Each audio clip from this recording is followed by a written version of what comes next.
who could be the jury, judges often put protective orders that kind of bar everybody involved from giving out or speaking on certain details. Yes, there is a protective order on Durk's case. So we had his lawyer on. Yes, he could talk about a motion that's filed in public court. He could tell us what he thinks about that, but he can't tell us who's the snitches. Like, I wanted to know that. Who's the snitches? You get what I'm saying? And Maconio, thank you for the 2, says, Ack. So we didn't get to that, but we got to a lot of good stuff, and you guys should watch this interview, okay? Now, the interview is also based off of his filing, which came last week. I think it was the 23rd, when he filed a motion for bail reconsideration, okay? Essentially, his theory, or not theory, but his idea was that, and I explained it this morning if you guys caught this morning's stream. Durk got indicted in a superseding indictment because the first indictment had 5 people. Durk was not involved. They put him in after the criminal complaint that locked him up. They then did a superseding indictment. They put him with the other indictment, right? And the superseding indictment, the only new detail that they kind of put in the superseding indictment was that, Durk was rapping and bragging about the killing, and he's the one who set it up. Now, what they referenced in how he was bragging about it was his video, which was supposedly fan-made, and the defense team of Durk, they take exception to it because they're like, Durk didn't make that video. Fans did. Fans took the news clip and infused it with a Durk song where Quando was saying, no, and then overlaid it with a video that wasn't even real. You know what I mean? So Durk's team is saying, if you indicted him because you made up a story and presented facts or alleged facts that were just fabricated, that indictment shouldn't be legit. So that should be dismissed. Now, I think it's going to be a long shot to get that really dismissed because I don't think that's the only reason why Durk's indicted. So, but still, it becomes legal. This is legal tennis and legal, racquetball, whatever you want to call it. Then you get to the other part, which is, they want him to get out on bail. Now, typically, murder or conspiracy murder, and murder for hire kind of is conspiracy murder, even though it's a slightly different statute in the federal guidelines. Because it's a conspiracy of some sorts, they don't want to let out someone who is in a murder for hire, because if the person don't got to pull the trigger to get someone killed and you're alleging that they could call the shots for someone to get killed, why would you let them out that maybe they could call the shots for witnesses to get killed or maybe other people to get killed? So that's really the government's case. But Durk's team submitted this consideration for bail because they said they submitted fake shit. Now, the government has actually clapped back, and they clapped back today, chat. And by the way, if you want to get this document again, theacademy.blog. You guys could go there. Just become a Patreon member. You get every document, all type of documents for free. You guys can read it. I try to read most things on stream, but sometimes, we skim through things, and I try to sum it up. So here is what was filed today. And you can see, filed 4/28, and today is actually the 30th. But, so it was actually filed 2 days ago, right? But it popped up today. But it's a memorandum before this oral argument that's going to happen, I believe, in June, right? So they're answering back to Durk's team to say, y'all posted fake shit. Y'all used the fan video, and did y'all use the fan video to indict him? So this is what they said. They said the defendant's charged with directing 6 hitmen. Wow. So, by the way, we never get discovery. So let me give you a method of madness of how I break shit down. I don't get discovery, right? So the people who get discovery are the lawyers, right? Discovery is always a protective order on the discovery, which means you can't leak discovery to the public. You can't, right? However, when it comes to, us or interested parties like myself, you have to read through the detention hearings and all these other like ancillary documents because they're going to kind of put a little bit more of what they have against Durk to kind of say why he ain't going to get out. So that's why these things are important. We're going to read this, and it's going to tell us a little bit more about how the government or how the feds see this case against Durk.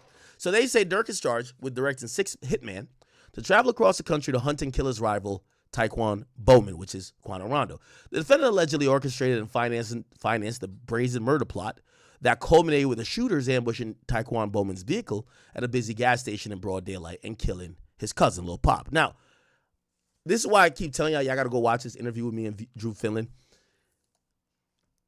I've been reading all these detention hearings and all these filings by the government, and I wanted to see substantial shit. Like, for example, we have somebody who claims Durk told him he was going to pay him for the murder. That's a snitch. They haven't even alluded to a snitch. yet. Not saying there isn't, but they haven't alluded to it yet. I wanted to hear how much money, right? Because, again, if you charge someone for murder for hire, if you hired someone to do a murder, at some point in court, you got to prove the payment process or how much was promised. Was it delivered? How did that, you know what I mean? So I'm wondering how much, whatever. The only thing we've seen so far in the indictment is that after the murder, they went to In-N-Out and the killers discussed supposed receiving payment, but there was nothing more, no more details. So that still doesn't connect it to Durk. So I'm interested to see that. And I was reading this document trying to figure that out. We still don't know. It says following the detention hearing in 2024, December, the court ordered the defendant detained based on a flight risk and ongoing danger. It's reasoned that no conditions of release would reasonably assure the safety of the community, finding that the defendant uses his money, influence, and power to endanger individuals whom he perceives as a threat. Okay, the court also found that the defendant was a flight risk based on his attempt to flee the country immediately after learning of his co-conspirator's arrest. Again, you guys got to go watch this interview. But when you do watch the interview, Drew Fillon has a reasonable explanation of why Durk was booking multiple flights. According to what he told me, and I'm giving you a spoiler if you didn't watch the interview, Drew Fillon said Durk loves Dubai. He likes to go to Dubai. I asked him specifically, did Durk have a booking in Dubai, business in Dubai? He said no, Durk has had a pattern of going to Dubai a lot. He likes Dubai. And then I said, well, why book like 3 flights to Dubai? And he's like, well, entertainers are people of influence or a lot of money. Sometimes when they're moving quickly off of a whim or whatever, sometimes they might book multiple flights and they're trying to establish their travel plans. And that's it. Now, granted, I'm going to be honest with you, it's kind of weak, right? It's kind of a weak explanation. But according to his lawyer, there's a pattern of Durk going to Dubai or just randomly wanting to go to Dubai, right? Obviously, the government is going to see this differently. Nigga, you only book flights to go to Dubai after we locked up the co-conspirators. Now, here's also the thing. Durk going to Dubai. So Durk's team or Durk's lawyer, Drew Fillon, said the prosecutors mixed up the facts to make it look worse than it really was to the first district judge. I think it was a magistrate judge, because they try to say Durk booked flights to Italy, to this place, and they said no. All of the flights were going to the same place. It was just connecting flights, but the feds never interpreted the whole itinerary. So they would be like, oh, he's going to Italy. No. There was a flight that stopped in Italy, but it was still going to Dubai. So every flight Durk supposedly was getting on was going to Dubai. He was never going to Switzerland. He was always going to Dubai. That's supposedly what their story is. That's what they told me. And his lawyer told me on the podcast that you guys got to watch. Okay? Cool. So let's keep it going. So the defendant now seeks reconsideration of the order, but the defendant application fails to address the facts that the court relied on when it made its flight risk and danger findings. So essentially what they're saying is like, the court agreed with us that Durk is a flight risk. Fuck what he's talking about saying he loves Dubai. Nigga, you booked a flight or 3 different flights to try to get out of the country upon hearing, and I don't know if they have proof that he heard of it, but upon the indictment and arrest warrants for your cronies, your OTF homies. So they're like, the first judge already denied bond using that as a reason. You still haven't addressed that, right? So even this whole thing like, oh no, he likes Dubai. They're like, the court didn't find that credible last time. Why the fuck they gonna find it credible this time? He failed to present information that wasn't not known to the defendant at the time of the hearing. So they're saying, the first time we did bail, you presented all the same shit you're presenting now, but you're a flight risk. And flight risk is one of the things that will have someone being denied bail. Let me look at the chat. See y'all spamming. Are we good? We good? Mic good? Not muted? We straight? Oh, man. Okay, give me 1 second. Let me just make sure. I get so locked in because, like, I read from that monitor. That's, like, my main monitor that's being, and OBS is over there. So, like, I'm, like, locked in there. But for chat, I got to go down here. If you ever wonder, like, what the fuck I'm doing, right? So when I look here, chat. When I look there, I'm reading to y'all. When I look there, I'm OBS, scene, whatever. When I look there, this is like my personal like research monitor. So I got 4 monitors. Okay, we're kind of good. All right, perfect. So it says, instead he offers essentially the same bond package the court already rejected and seeks to relitigate an immaterial issue about when certain of his violent rap lyrics were written. Indeed, the crux of the defendant's application is that he did write lyrics about greenlighting someone's murder, just that it wasn't this murder. Oh, wow. So, interesting enough, the government, the feds are basically admitting that they were wrong. They're admitting that, all right, yeah. When we use that song that probably was recorded before Lil Pop died, yeah, you weren't talking about Lil Pop or Quando Rondo because there was an attempt on their life then. But you were talking about other murders. Like you were talking about greenlighting other murders. Like you're a murderer. That's what the government is saying. But the timing of the defendant's lyrics and whether or not he commercializes violence through rap has little to no bearing on this detention analysis before the court. The issue is a narrow one. Has defendant presented new information not known to him in December 2024 that has a material bearing on whether he should be detained pending trial? The answer is no. The government respectfully requests that the court summarily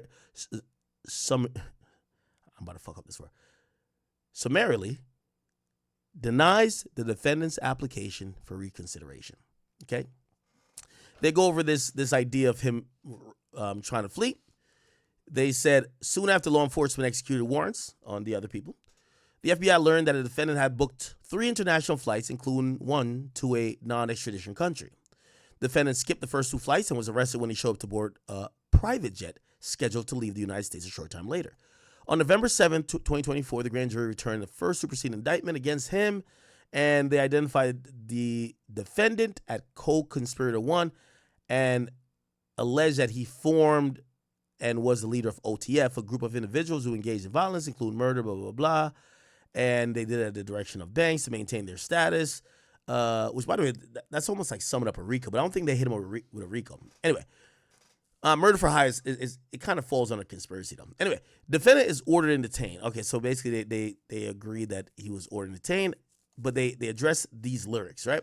So the court has held a detention hearing and considered evidence in December that was submitted by the parties, and among other things, the defendant made the same argument that he now raises now. He claims that the lyrics cited in the introductory allegation in the first superseding indictment about greenlighting violence could not be about Lil Pop's murder because the defendant wrote these lyrics before Lil Pop died. Okay? During the hearing, the court addressed the matter, finding that the consistency and timing of the lyrics has some relevance but marginal to the dangerousness issue, which is the issue before me today. After consideration of evidence, the court ordered the defendant to be detained based on a flight risk and ongoing danger to the community, okay? The court subsequently issued a thorough written detention order. Okay, so they're basically saying, yo, you guys didn't make a decision because of lyrics. You guys made a decision because of other things, and this guy's now trying to use lyrics to try to wiggle his way out of this, right? Okay. So the court also relied on evidence that this was not the defendant's first murder to hire plot. Noting in a separate matter in Chicago, the defendant is alleged to have engaged in similar conduct. Now remember, Durk hasn't been officially charged in that case. I think they're waiting on somebody to flip. But they're saying that, they've been teasing this. Durk is a subject of another murder for hire, and it's the murder for hire plot to kill the guy who killed D-Thing or was allegedly involved in D-Thing's murder. If you don't know, D-Thing, his brother died at Club O a couple years ago. And after that, Durk has rapped about, the night my brother died, if you was there, you died too, or you dying too. And it was like, next day, we blah, blah, blah. Next day, the ops was down 2. And supposedly 2 people did die the next day after his brother died. And, they're going to use my favorite song against Durk, but they haven't charged him for that yet, though. Okay, so they're basically saying the defendant's alleged to engage in similar conduct, that he offered money for people to kill those responsible for his brother's murder, D-Thing, and more specifically, offered to pay money for any gangster disciples that could get killed, okay?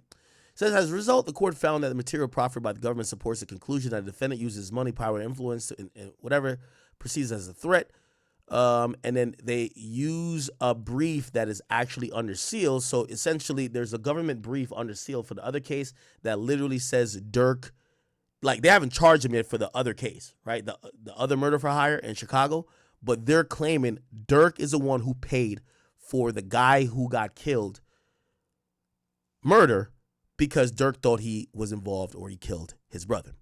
Defendant's application fails to raise any new evidence, and this is what they're going with now. They're saying there's no new evidence, but we should go down a little bit more because I want to read everything else.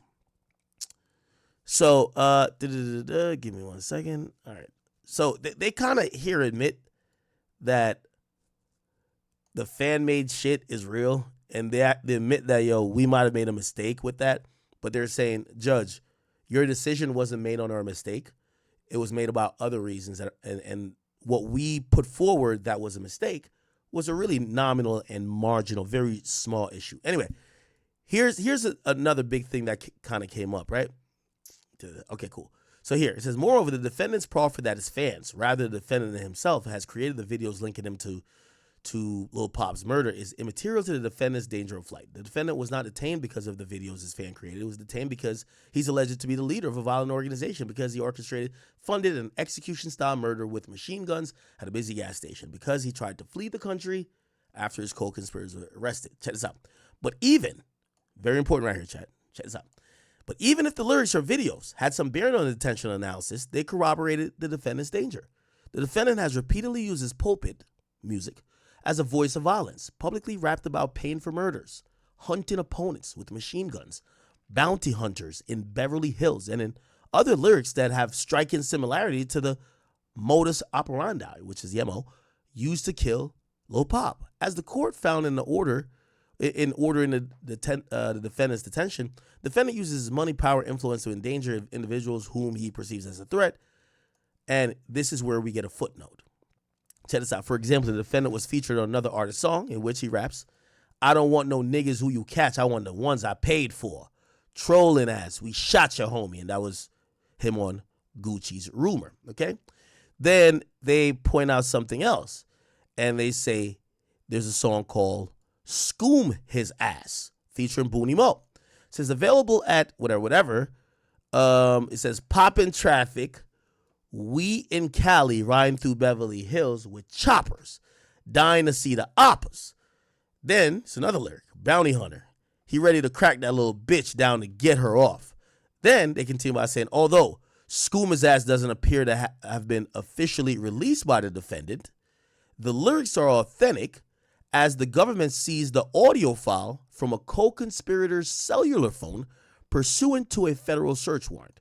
So they're saying that there's unreleased songs that Durk has out there that seemingly is rapping about the murder that Durk might try to use the same tactic. Oh, we never released that song. Durk didn't release it. How you know it's not AI?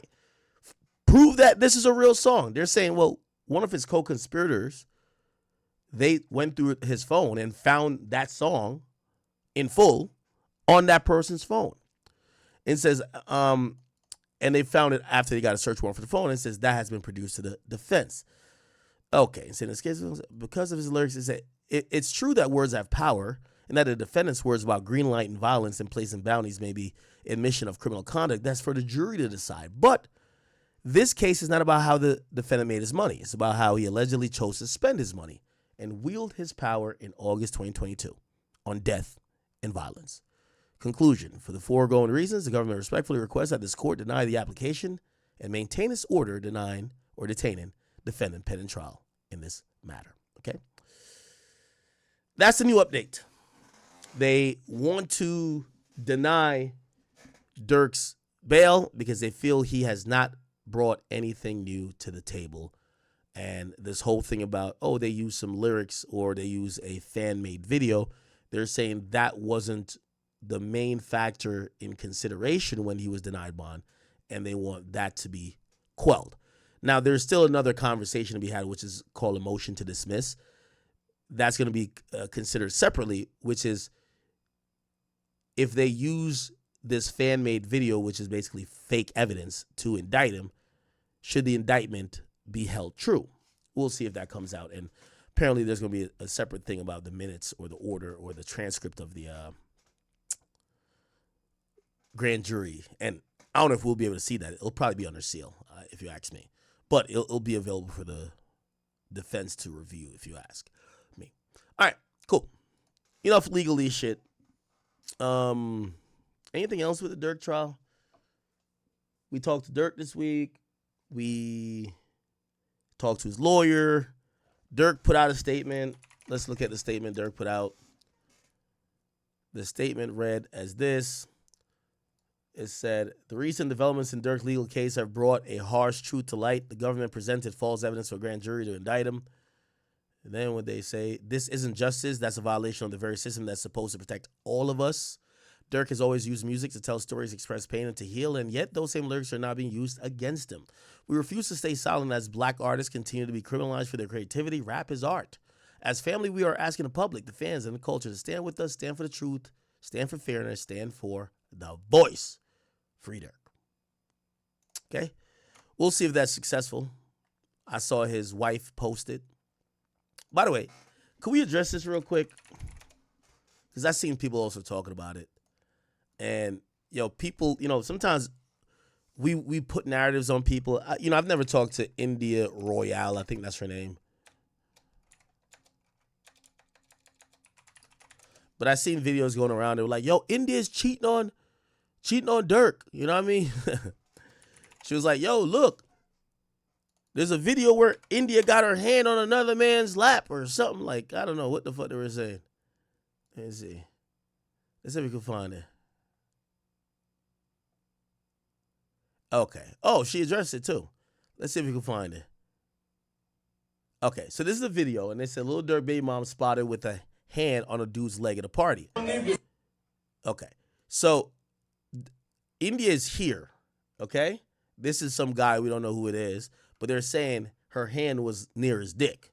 And people are like, yo, she going already. She going already. She cheating on Schmirkio. You feel me? Lil Durk's BM India spotted his hand on dude's leg at party. And wait, was it there? I don't see her hand nowhere.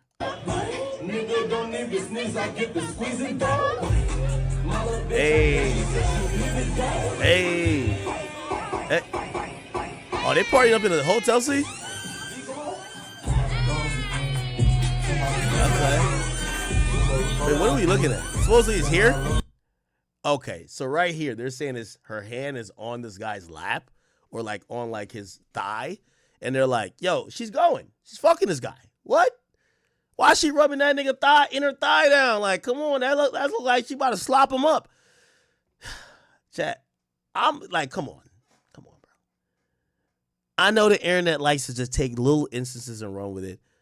I don't know what she said as a response, but it's gonna take a little bit more to convince me. I actually do believe that India is probably more of a loyal woman than the majority of women we see out there. So I'm gonna want to believe that she's loyal, all right? But anyway. Okay. So let's hear her response. This is her response of what happened. Here we go. Yeah, you a grown ass man.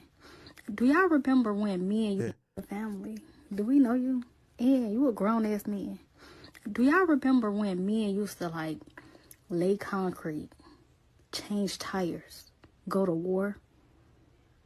Now these niggas on the internet gossiping all day.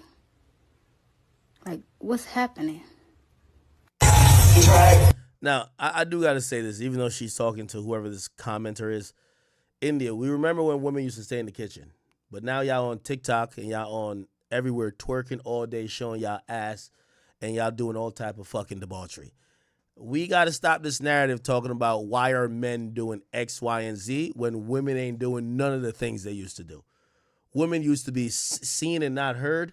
They used to be in the kitchen. They used to be doing laundry. They used to be taking care of the kids. Now all we see y'all doing is shot o'clock, twerking, doing all type of fuckery. So please miss me with the bullshit.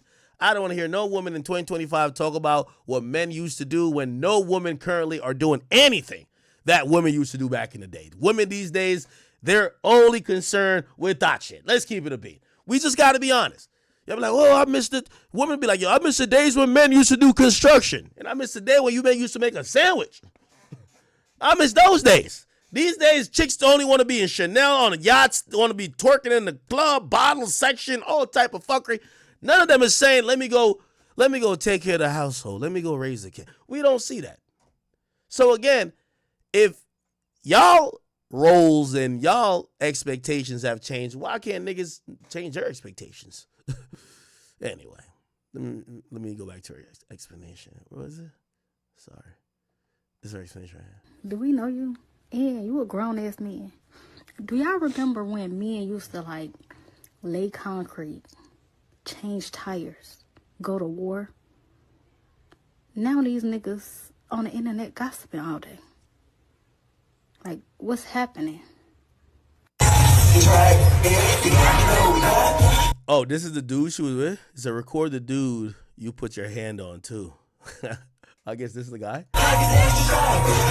Lil Durk BM India's. I don't know. Okay. Yeah, I don't think she going, bro. I don't think she going yet. And I don't really think she will go. I don't think she will go. You feel me? I think Durk an innocent man, but if India ever did some bullshit like that, India get clapped. I mean, Durk can't do that. Well, I was just trying to, India know what type of time it is. You ain't fucking with a goofy. You fucking with Schmirkio, man. You and that nigga will be found somewhere on a beach in a barrel. I mean, Durk can't do nothing, but I'm just saying, come on now. You ain't gonna play with Durk like that. Come on, stop playing. All right, okay. That's our Durk update. Do I think his bail will be granted?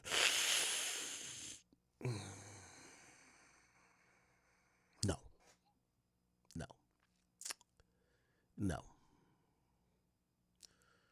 I think the only way Durk's bail will be granted is if Durk secured or somehow magically had like affidavits or like a recording to say, hey,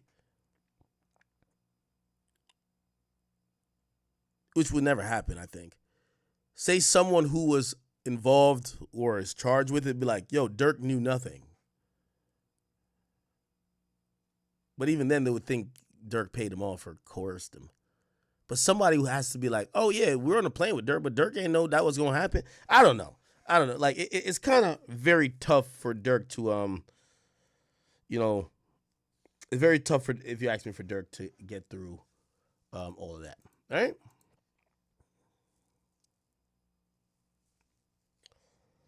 Okay.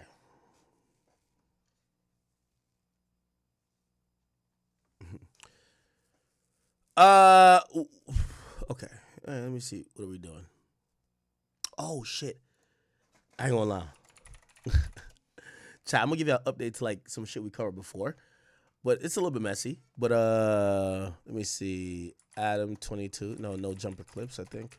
So remember y'all were blaming me for this whole thing with like Loose Cannon's wife called up, and I really just, I asked the question, right? So I asked the question. I was just like, yo, are you expecting, maybe like Wack 100 to contribute? And she's like, we expect everybody to contribute. And, y'all blamed me because y'all claimed I instigated it, because after that, when I brought it up to Wack and I thought it was going to be like a little funny thing, Wack took it super serious and went off on Shorty. And I was like, huh? Now, here's the thing. Y'all all kept blaming me like, oh, look, I just instigated. I'm like, bro, I'm going to be honest with you. Like, part of me in the moment, but even now, I'm like, I don't know what's going on with Wack and Loose Cannon behind the scenes, but I felt like Wack wanted to go off on that chick. Like, for real. And it's kind of almost like fully crystallized because Wack's been trying to get Loose Cannon's other wife on the stream. And I'm like, yeah, there's something going on there. I don't really want to know what it is. I don't really fully know, and I don't want to get in the middle of it. But for the people who did think that I started that, bruv, it's very clear, and I watched this Wack and Adam conversation and Adam and Sharice's conversation too. It was clear Wack wanted to go off on these guys for whatever reason. And maybe it was underlying things that were brewing, but I'm not taking blame for that. I'm really not taking blame. Like, yeah, did I bring it up in a way that maybe could have incited like some collateral damage? Yes, but the way it was done is not because of me, Chad. I got to be honest with you. Like, Wack don't fuck with that nigga. If you ask me, let me see. Where is that? Okay, Loose Cannon. Okay, Wack goes off on. Okay, cool. I'm gonna play this, and the reason why I'm gonna play this is because Remember Wack when he's on the stream with me? He's like, yo, he's like, bro, did she spoke out of turn about me not donating or me not giving them money? That was his thing. Now when he's talking to Adam, the reason changes a bit. And that's when I know, oh, Wack just wanted any reason to go off on them. It's not me. Don't blame me on this. Listen. Wacky. And by the way, So Smirk, he's getting hit with another case, man. I know this is a short video, but man, keep your head up, Smirk. I'm not gonna lie, bro. I feel so bad for Durk, man. Like, even though, let's keep it a bean. All the stuff that he's probably charged for, he probably did it all. Like, let's just keep it a book. We hope he beats the case. It's like ASAP rocking the shooting, bro. We seeing in 4K him do it. But we hoped he beat the case, and he beat the case. So let's just hope Smirk beats the case. It's a lot. What Axe says is 100% true. If Durk loses case, he will go broke, and he's probably spending life in prison. So yeah, if Durk doesn't beat this case, remember K Flock, he's basically gonna be like, man, I feel bad for Durk, man. But pray everything goes well. It's your boy Big X News. Make sure you like, comment, subscribe, and I'm out.